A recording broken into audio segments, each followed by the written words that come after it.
नमस्कार दोस्तों, जय हिंद, जय भारत। स्वागत है एक बार फिर आपका रवीश के समाज में। मैं हूं रवीश कुमार और आज हम बात करेंगे एक बहुत ही अहम विषय पर। जब भारत के पूर्व reserve bank of India governor Raghuram Rajan ने चेतावनी दी कि अमेरिकी संसद में प्रस्तावित हायर एक्ट भारत की आईटी और सर्विसेज एक्सपोर्ट्स के लिए हाई सीटे एक्सिस H-1B वीजा फीस की तुलना में ज्यादा बड़ी समस्या बन सकती है।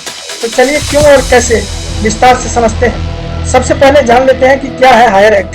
हायर एक्ट का पूरा नाम है halting international relocation of employment act, जिसे अमेरिका में प्रस्तावित किया गया है ताकि अमेरिकी कंपनियों द्वारा विदेशों में काम देने की प्रवृत्ति को कम किया जा सके। इसमें प्रमुख प्रावधान है अमेरिकी कंपनियों द्वारा विदेशों में उदाहरण के तौर पर भारत में दिए जाने वाले सर्विसेज के भुगतान पर 25% का आउटसोर्सिंग टैक्स लगाना, साथ ही उन भुगतान को टैक्स की कटौती टैक्स डिडक्शन से बाहर करना।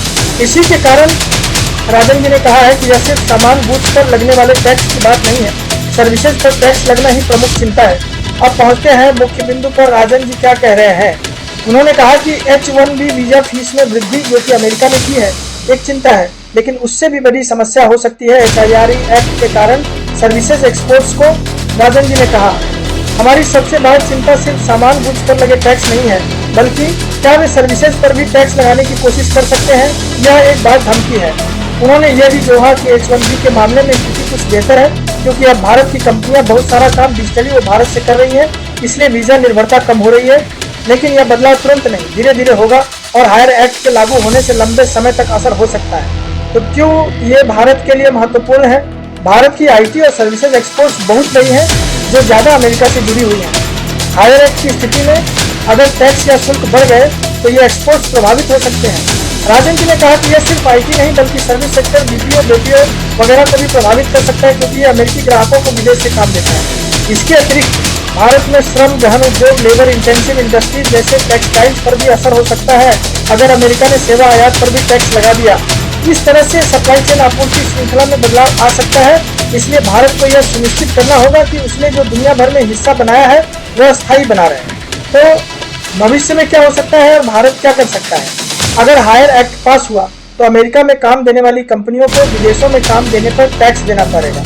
इससे भारत से काम लेने वाली कंपनियों को अपनी कीमतें बढ़ानी पड़ सकती हैं या काम का ढांचा बदलना पड़ सकता है। भारत की कंपनियां पहले से ही ट्रंप के टैरिफ और AI मतलब आर्टिफिशियल इंटेलिजेंस की वजह से बदलाव के दौर से गुजर रही है। इसलिए जैसे कि ग्राहक सामना करने वाले role front end roles company America में कर रही है, जबकि बैक एंड काम भारत से कर रही है। राजन जी ने इस ट्रेंड को भी बताया। भारत को चाहिए कि वह ऐसी नीतियों पर ध्यान दे जिससे वह इस तरह के वैश्विक नियम परिवर्तन के लिए तैयार रहे, जैसे सर्विस एक्सपोर्ट्स का विविधीकरण, मूल्य बढ़ाना, प्रतिस्पर्धा में टिकना। साथ ही अमेरिका के साथ चालू व्यापार वार्ताओं ट्रेड नेगोशिएशन में यह बात उठानी होगी कि सेवा व्यापार पर टैक्स न लगे और भारत अमेरिका की साझेदारी बनी रहे। राजन जी ने इस पर जोर दिया है। तो दोस्तों, आज हमने देखा कि क्यों राजन जी मानते हैं कि H-1B वीजा फीस का मुद्दा जितना चर्चित है उससे भी अधिक महत्वपूर्ण है वह खतरा जो हायर एक्ट के कारण हमारे लिए बन सकता है, विशेषकर सर्विस सेक्टर में। अगर आप इस विषय पर अपने विचार देना चाहते हैं कि क्या भारत को इस बदलते माहौल में किस तरह तैयारी करनी चाहिए, तो कमेंट में बताइए। वीडियो को लाइक करें, चैनल को सब्सक्राइब करें और इस जानकारी को शेयर जरूर करें ताकि अधिक लोगों तक पहुंचे। धन्यवाद।